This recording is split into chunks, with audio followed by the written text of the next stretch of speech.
खुलुमबाय दिनै फुंबिलिनि बे 2025 गोदान बोसोर बे मायथाइयाव गिबियाव दुलाराय बर' फरायसा आफादनि जानानै गासै बर' फिसाफोर बर' आइ आफा रायजो राजा बिटिआर बड'लेण्डआव थानाय बर' कसारी काउन्सिलाव थानाय कार्बि आंलं डिमा हासाव आसाम नाङै जेसेबां बर' रायजो राजा बिथांमोन दङ लोगोसेनो नेपालाव आरो बांलादेशआव वेस्ट बेंगलाव मेघालयआव बेंगलराव दिल्लीआव जेरावखि थाया मानो बुहुमनि जिखि खनायाव थाया मानो साफ्रोमखौबो गोदान बोसोर 2025 बे इंराजि मायथाइनि गोसो गोरबोनि हामलायनाय खुलुमनाय आरो साफ्रोमखौबो गोग्गो देहा आरो इयुन जि फैबाय थानाय 1 बोसोर 2025 बे जाफुंसारनायनि थाखाय आनान गसाइनियाव आरज गाबबाय। दिनैनि बे गोदान बोसोराव बे फुंबिलिनि समाव गासै बर'नि पर्टेल बे मिडियानि गेजेरजों बर' हारिनि थामोनथा रैखाथिनि थाखाय बर' हारिनि माहारिबाद बर' राव बर' हारिमु बेनि गासै बिथिंनि जौगानाय बेनि रैखाथिनि थाखाय दुलाराय बर' फरायसा आफादा थांनाय समाव जेरैबायदि हाबा मावदोंमोन बिनिख्रुइ आरोबाव रासिन आरो गोख्रोंसिन हाबा मावलांनायनि थाखाय जोङो अराय समायखिरा लायो। जोंनि दालाय जोंनि दखरा जोंनि जिल्ला जोंनि कलेज इउनिट कमिटि जोंनि इउनिभार्सिटि इउनिट कमिटि जोंनि मिरु आफादनि साफ्रोमबो गासै गोख्रों दैदेनगिरिफ्रा रोजा रोजा जोंनि मावथि जोंनि वार्कार्सफ्रा हारि दानायनि थाखाय जान्जि खाफ्रानानै खामानि मावलांगोन आंहा गोसोआव गोथौयै फोथायनाय दङ। दा बे बुब्लियाव जोङो जेखौ जेब्लायबो मोनदाङो जे गोजोन आरो खौसेथिखौ जों जेब्लाबो हास्थायो आरो थांनाय समनि जे मोनसे दुंदुं हाव हाव थासारिमोन दिनै बे थासारिखौ जोङो अभारकाम खालामनानै 2020 मायथाइनि उनाव बे गोजोन गोरोबथानि उनाव बड'लेण्ड ओनसोलाव आसामाव बर' हारिनि जे थामोनथा रैखाथिनिखौ बिथा खालामनानै जे गोजोन गोरोबथा खालामनाय जादोंमोन बिनि गेजेरजों दिनै गोजोना गायसनजाबाय आरो खौसेथिनि जे मोन्थोर बे मोन्थोरखौ लानानै बड'फाया जेखौ बुंदोंमोन बड'स अफ द वर्ल्ड इउनाइट बुहुमनि बर'फ्रा खौसे जानांगौ जों दिनैबो खावलायगोन जेसेबां जोंनि आफादफोर दङ जेसेबां जोंनि गौथुमफोर दङ आरो बियो माहारियारि आफाद फरायसा आफादानो जा लोगोसेयैनो जोंनि बर' हारिनि दैदेनगिरिफोरजों दैदेनजानाय राजखान्थि हान्जायानो जाया मानो जों खौसेथिनि थाखाय अरायबो साननांगोन हाबा मावनांगोन आरो जों आवगायलांनांगोन आरो बेखायनो आंहा गोथौ फोथायनाय दङ जे थांनाय समफ्राव जिफोर एना एनि जिफोर जोंनि गेजेराव गोनो गोथो सानलायनाय गावजों गाव हिंसा हिंसि सानलायनाय दान्थे बिदान्थे बेफोरखौ जोङो नागारनानै फैबाय थानाय समाव जोङो गोख्रोङै बर' हारिनि अराय जौगासारनाय आरो जाफुंसारनायनि थाखाय खौसेथिनि मोन्थोरजों बयबो हाबा मावलांगोन आंहा बिसास दङ। खारन भाइब्रेन्ट बड' कमिउनिटि दानायनि थाखाय बर' हारिखौ गेरेमसा माहारि दानायनि थाखाय बड'फाया जोंनि जे आदर्श होनानै गालांदों जे मोनसे जोंनि प्रिन्सिपल आरो जे फिलसफि होनानै गालांबाय बे आदर्श आरो बे जे खुन्थियाखौ होसोनानै दुलाराय बर' माहारिया खामानि मावगासिनो दङ आरो दुलाराय बर' फरायसा आफादा जों फायखि बायदि भलन्टियार हिसाबै हारिनि निर्माणनि थाखाय हारि सेबा खालामनायनि थाखाय जों खामानि मावगासिनो दङ। दा मानगोनां रायजो राजा नोंथांमोन नैबे मिडियानि गेजेरजों 2025 सनाव दुलाराय बर' फरायसा आफादनि जिफोर जोंनि प्लेस जोंनि जि समायखिरा जोंनि जि टारगेट बा जोंनि जि माने हाबा मावनायनि जि मोनसे गल एजेन्डा जों सेट खालामदों बे एजेन्डाफोरनि गेजेराव गुबैयै बर' बिजों सोलोंथाइखौ गोख्रोंसिन आरो राफोदसिन फोथांना लाखिनांगौनि थाखाय जिखिनि जेंना जेंसि दङ बेखौ सुस्रांनायनि थाखाय जों गोख्रोङै हाबा मावगोन आरो बर' बिजोंजों गोग्गो सोलोंथाइ गुन गोनां सोलोंथाइ लानांगौनि थाखाय जोंनि फरायसा फरायसुलिफोरखौ लानानै जिखिनि हाबा मावनांगौ दङ जों बेखौ हाबा मावलांगोन। बादायलायनाय आनजादाव कम्पिटिटिभ आनजादाव जिखिनि जोङो एफर्ट होनांगौ जिखिनि जों एवारनेस आरो काउन्सिलिं होनांगौ बे गासै काउन्सिलिं एवारनेस आरो अरियेन्टेसननि थाखाय जों गोख्रोङै हाबा मावगोन। दुलाराय बर' फरायसा आफादा जों गोथौयै मिथियो, जोङो रियेलाइज खालामो जे बर' रावा 80 सिडुलाव रिकगनिसन मोनबाय आरो बेजों लोगोसेनो आसामनि लोगो सरकारि राव एस'सिएट अफिसियेल लेंगुवेज हिसाबै दिनै मर्यादा मोनबाय। थेवबो दिनै बर' रावखौ आसाम जुडिशियेल सार्भिस, बे आसाम जुडिशियेल सार्भिसाव माने दाबो बेखौ थिसनैनि थाखाय बा बेयाव लेंगुवेज जि अपसन गैयैनि थाखाय जोंनि जुडिशियेल सार्भिस CGM बा नोङो माने सेसन जाज बा नोङो बायदिसिना जिखिनि हाइकर्ट बा डिस्ट्रिक्ट कर्टनि जाजेसफोर दङ, बे लेभेलनि एपइन्टमेन्ट आरो रिक्रुटमेन्टनि जि आनजाद, जुडिशियेल सार्भिसनि आनजादाव बन्सित जानो गोनां जादों। बिनि थाखाय जोङो सरकारखौ नारसिनगासिनो दङ आरो CTET जि मिरु लेभेलाव खुङो, गभर्नमेन्ट अफ इन्डिया खुङो, बे CTETआव L1 लेंगुवेज अपसना बर' दासिमबो गैयैनि थाखाय, जिहेतु आसाम सरकारा गोदानै टेट खुंफिननाय नंलिया आरो बेखायनो LP आरो ME पर्यायनि एपइन्टमेन्ट आरो रिक्रुटमेन्टनि थाखाय CTETआव जोंनि केन्डिडेटफ्रा बर' लेंगुवेज अपसनजों बिथांमोना क्वालिफाइ जानांगोन। दा बे अपसना गैयैनि थाखाय दिनै जोंनि माने फरायसा फरायसुलि केन्डिडेटफ्रा बन्सित जानांदों। बे मोननै इस्युखौ लानानै दुलाराय बर' फरायसा आफादा गोख्रोङै खामानि मावगोन, मावगासिनो दङ आरो गोनां जायोबा गणतान्त्रिक पन्थानि गेजेरजों जों आवाज आरो गणतान्त्रिक जोङो प्रतिबादि बा धर्ना हाबाफारिनि गेजेरजों सरकारखौ जों एटेनसन द्र खालामनो जोङो माने बाध्य जागोन। दा फैबाय थानाय बोसोराव जोङो मिजिंथिदों जे 101 बर' थुनलाइ आफाद एबसुनि जि मोनसे मेम'रेन्डाम दङमोन हायार सेकेन्डारि बर' मिडियामनि आपग्रेडेसननि खोथा, 50टा बर' मिडियामनि मडेल हाई स्कुल गायसननायनि आदर्श बिद्यालय गायसननायनि खोथा आरो बेजों लोगोसे फोरोंगिरि थिसननायनि बाथ्रा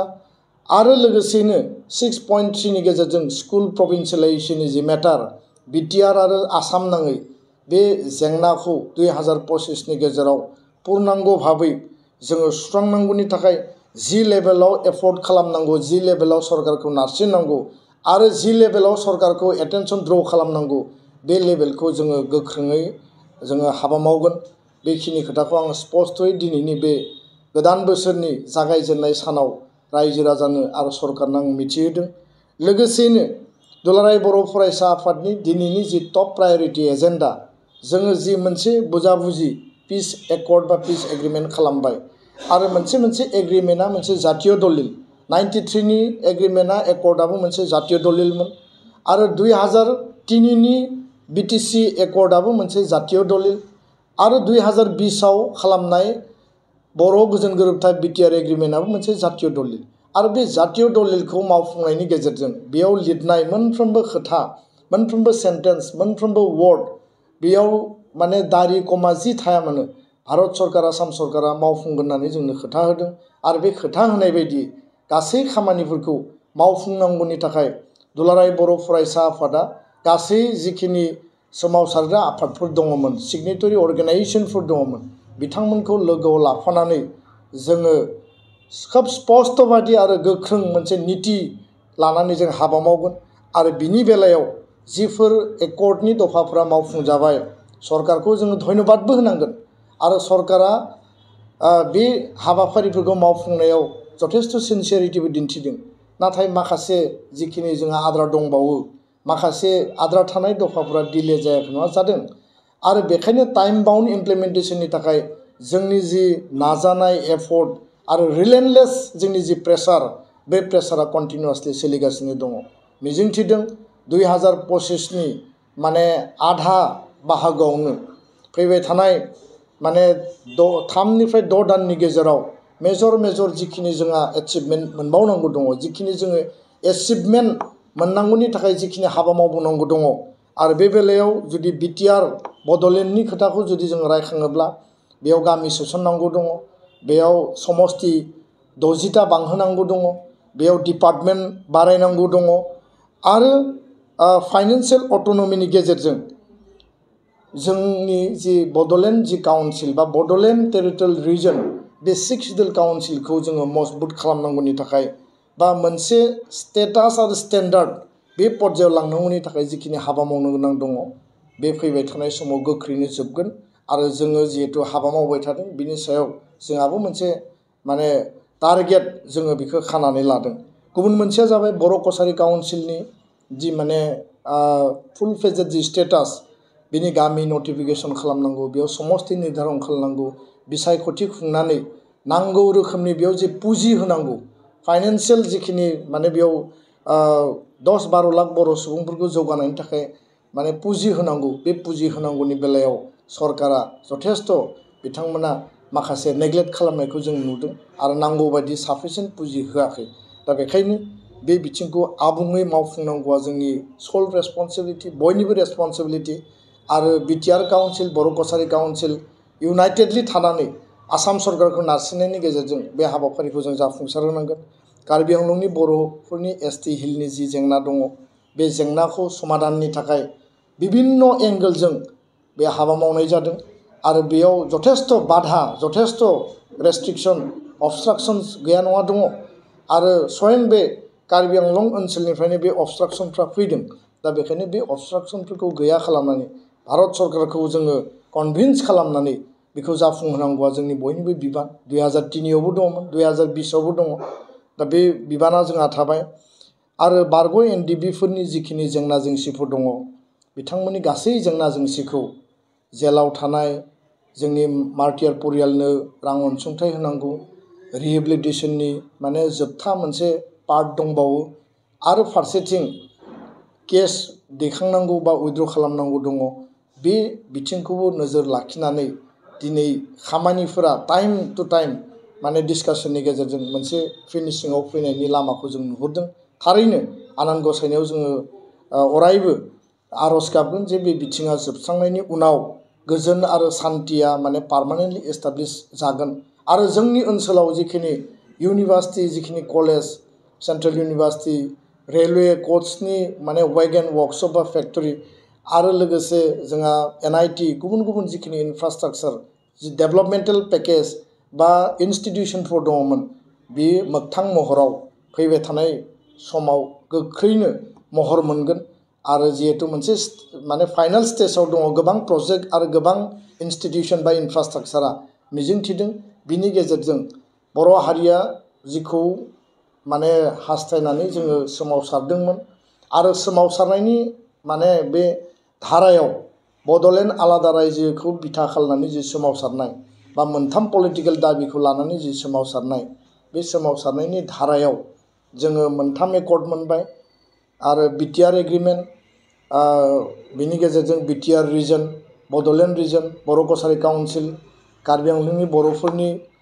सेफगार्ड आरो बिथांमोननि जे मोनसे जास्टिस गासै बिथिंखौ जोङो एटेनसनाव लानानै 2025आव जोंहा मावनो गोनां बिबाना आरोबाव बांबावबाय आरो 2025खौ टाइमलाइन खानानै जोंनि मेक्सिमाम लेभेलनि हारिनि जेंना जेंसिखौ सुस्रांनानै गोदान गोदान एजेन्डा माने साइन्स एन्ड टेक्न'लजि बा माने जोंनि जि माहारिखौ गोदान मोनसे बिथिंजों, गोदान मोनसे धाराजों हारि दानायनि थाखाय जिखिनि हाबा मावनो गोनां दङ बेखौ जोङो सुस्रांनांगोन आरो खावलायगोन जे बे गोदान बोसोराव जाहाथे बयनिबो जिउआ रैखाथि गोनां जायो आरो